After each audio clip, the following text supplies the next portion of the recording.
Welcome back, baby. It's the King and I Life podcast hosted by myself, Soul Toucha the poet, and my mans and them. Son Soul Lex, you dig? Yes. And as always, tune into your favorite podcast platform. Follow us on Facebook, Instagram, YouTube, Patreon, all that good stuff. We got some stuff coming up for you. I always forget to plug myself.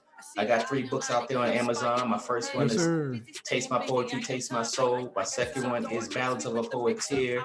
And my third one I just dropped in January, The Book of King, Quotes, Thoughts, and Invocations. So pick those up on Amazon. Hit me up if you want to get an autographed copy.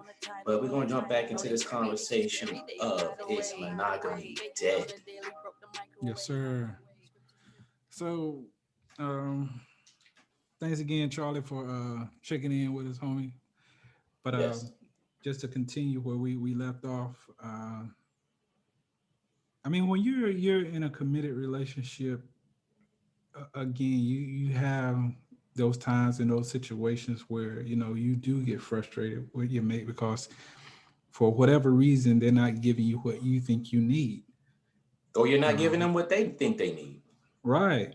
So again, those are like the challenging times where you have to sit down with your mate and say, hey, this is what's going on, this is what I need, and what do you need from me? Let's work on that to make that possible. Right. But as the dealings with the inner workings of your bedroom, that's a major part of a relationship to me. It is. I know some people will probably disagree with me and say that that should have no bearing on your relationship. Well, you're entitled to your opinion just like I am to mine. You know what? I don't mean to cut you off, but anybody who says that is a fucking liar. So I'll just I had to throw that in there before you went on. It's all good. But again, in their mind, they feel like to a certain degree that sex should have no bearing on your relationship, and I'm like, fuck that. You know what I'm saying? Because and I can't speak for all men, but the men that I know, sex is definitely a major part of your relationship, either with your wife or your girlfriend, because that's a man's way of expressing his love for you. I mean, the roses and the candy and taking you shopping and doing all that, that's like foreplay for us. You know what I'm saying? Like, we want to do that for you. We want you to have that because some women like that. But again, at the end of the day, a man, he's expressing himself through his love making for you. And I'll jump out there and say the only people who are not hung up on that aspect are people who get into relationships like this at an older age, like 60s, 70s, or even late 50s at some point. Some people do it for the companionship period. But when you look at people, average age, 20s, 30s, 40s, up into the 50s and sometimes 60s, it depends. But you're not going to sit there and fool me into believing that if you in your mid to late 40s and younger, that sex is not a factor. I just feel like people who say that are just burnt out with that person, or their schedules are so hectic, or it's just crazy. And as y'all were mentioning earlier, about the not today, or it's that time of the month, and this, that, and the other. The other part, the other factor in that is scheduling sex. Like, people are literally out there saying, oh, we're going to have sex on this day or this particular day. And it's like, if I had to do that, monogamy is dead with us. Like, monogamy is dead with us, not in general, just with us, because I'm not going to sit there and be laying in the bed with somebody every night, and we got to be on a schedule to get it in. Like, the fuck out of here. Yeah, Not doing that. it reminds me of a movie that Jim Carrey was in. I think it was, what was it? I can't think of the name of it, but it was him and this other female where they were basically a married couple and they lost everything to a certain degree. But anyway, they're in this scene where they're in bed and they're all hot and heavy and worked up. Oh yeah, we're trying to get it in. And then the next thing you know, they're talking about, well, we'll do it tomorrow. What? Who does Wow. that? Like, if you hot and bothered right now, why in the hell are you waiting for another day? Like, Mm. I really don't get when you, as a man, you laying there with a damn rock hard ass dick, ready to, express yourself and, get it in, and your mate is telling you, uh, I got a headache. What? Mm. You mean you got a headache? You ain't got no damn toothache, dude. Right. I'm gonna take care of this motherfucker. Yeah, all you gotta do is lay on your side for real, for real. Exactly. It's gonna be over real quick, I promise. Mm-hmm. Pretty much. But there are some women, that I talk with where they be talking about how soaking wet they are, in the middle of the night, and they want their man to roll over and help them out. Right. And he's in that state of, I gotta sleep, I gotta work in the morning. Like, what? Really? It's like, you got to be out of your damn mind. I'm not finna do that. Not at all. Not me. Mm-mm. Not at all. Not at all. Not Especially at with all. my mate. You telling me you need some? Okay, Mm. I got you. Don't worry about it, shorty. I'm gonna make sure your ass go to sleep too. Yep. But going back to what Charlie was saying about, some women hold sex kind of like hostage to their mate. And some men too. They feel like, I can hold Mm. it and get what I want out of you. And then if I'm satisfied with your actions of giving me what it is I think I want, then I will participate in giving you sex. Yeah. I'm like, to me, you got to be out your goddamn mind to All the way out your tolerate that mind. shit. That's just crazy to me. Why would you, do that to someone you claim you love? When the only thing they're doing is asking to be intimate with you. Yeah. I have to keep going back to being burnt out in a relationship with that person. That's the only thing I can really think of.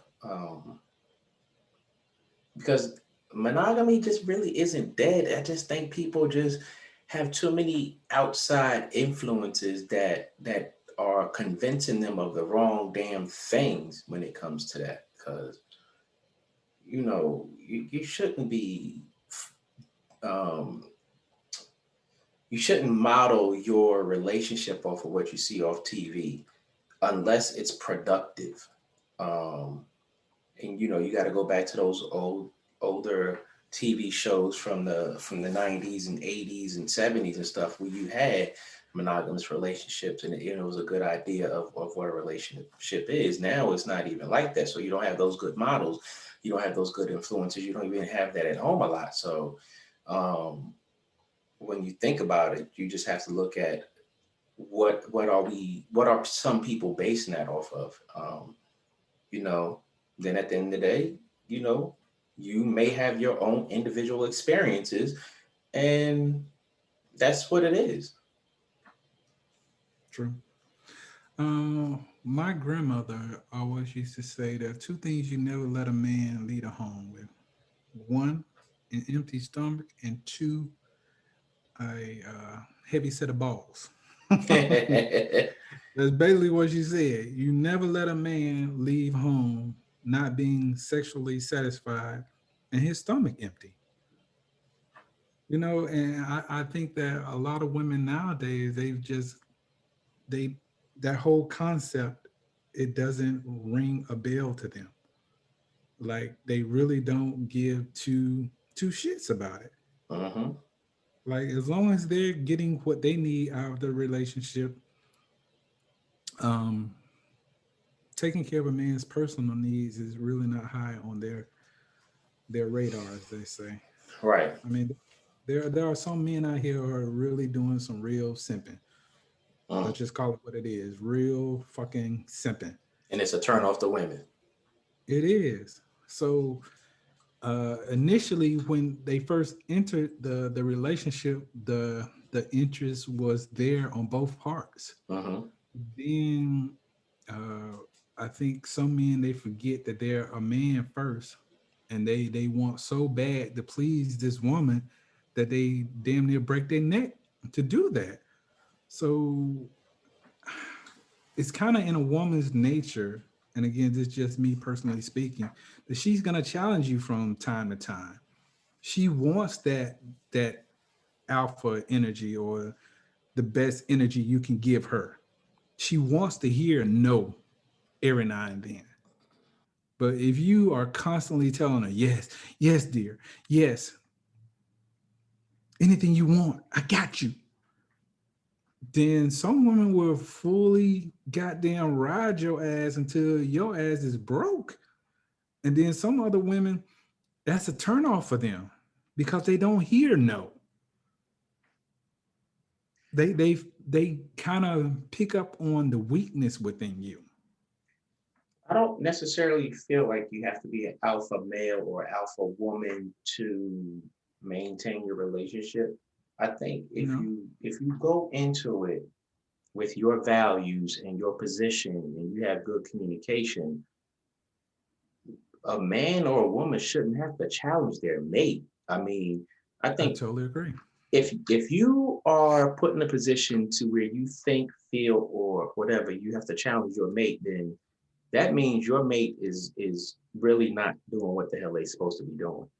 Um, and I'm gonna call that a ball check. You gotta check your balls, boy, because if um if it's done in fun over little silly stuff, okay, cool.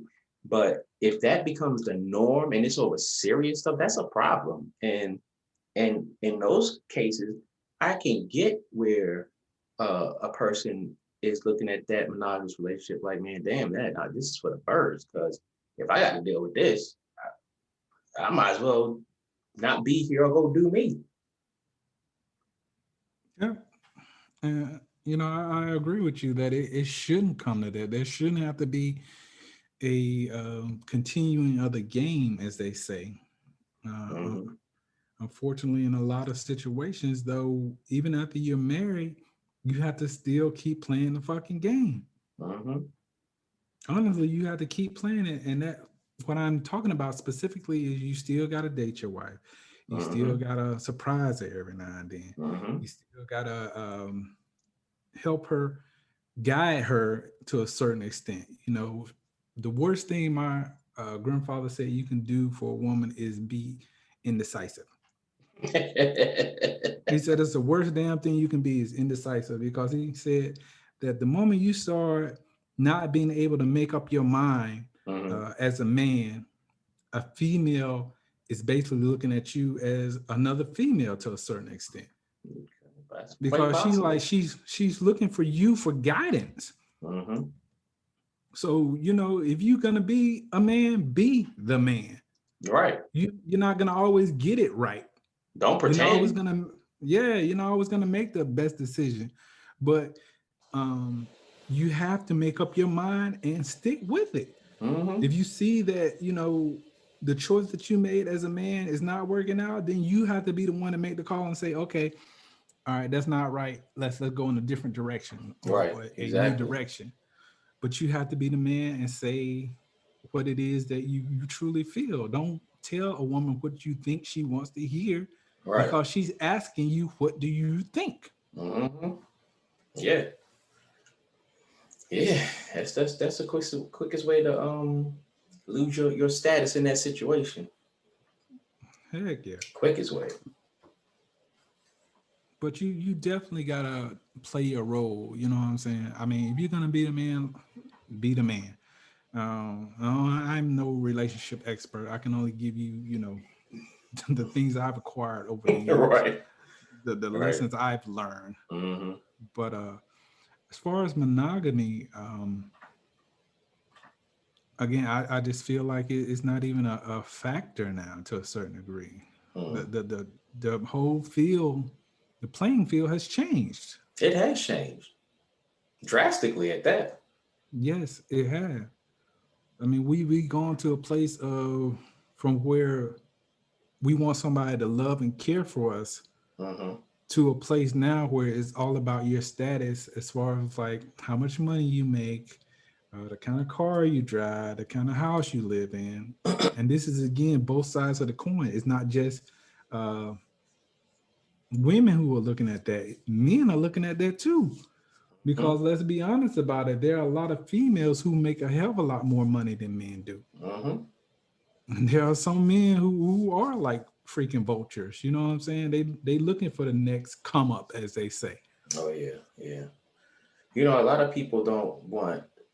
You know, we've all made poor judgments in our lives when it comes to relationships, especially when we decide to be in a monogamous one.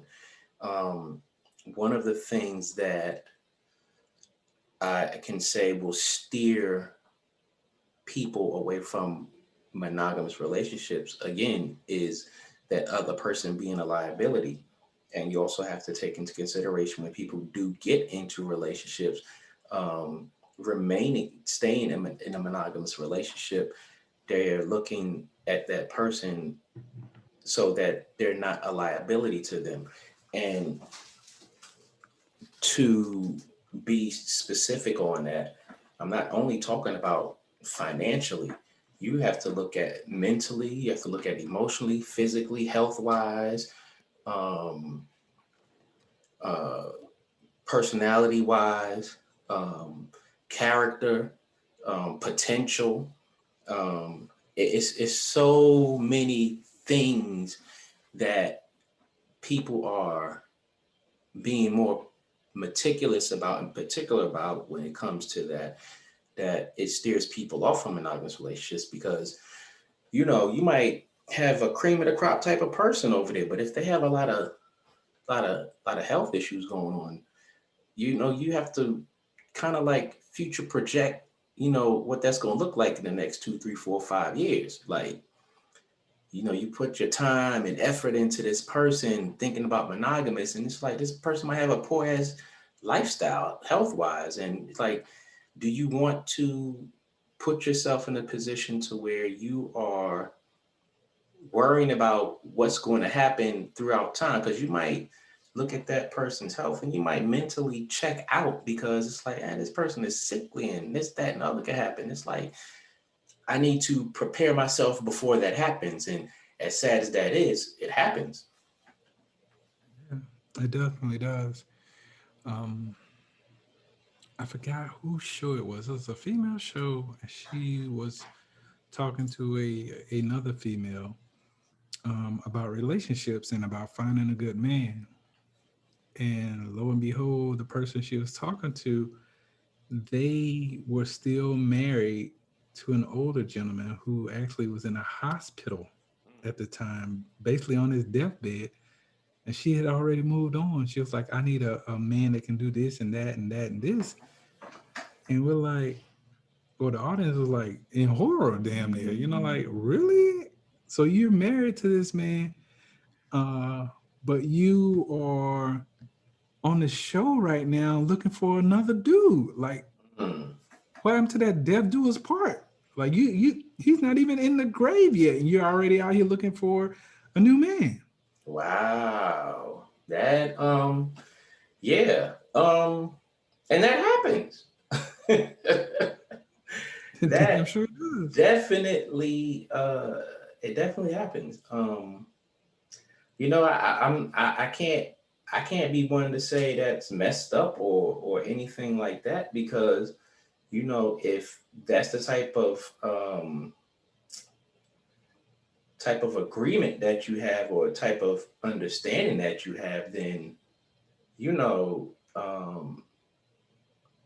who are we to put input on that. That's just something that you have to, that you really have to figure out on your own. Whatever works for your situation. Yeah, I'm like, the thing about it is, you are the one who's making a choice to be with someone, right? Right. So you have to take your responsibility in that choice that you made. But we're gonna go ahead and break this off right here. We want to thank everybody for tuning in to Teaching Our Life podcast. Boy, y'all just don't know how I'm not saying who we are. I'm gonna let them figure that out. Do you believe in shooting stars, or you just waiting for a way out? Talking to God every night. Every night before I lay down. Real niggas get rewards. It's gonna be lovely how I stay down. These dreams I got important, so I'm careful who I go around. I still need things like all the things we talk about. But if I decide it's do or die, bread now when they cross me, they lost. We'll be back with it, baby. My head down, this life that chose me got me playing my full deck out. Almost died at 19, there's so much shit.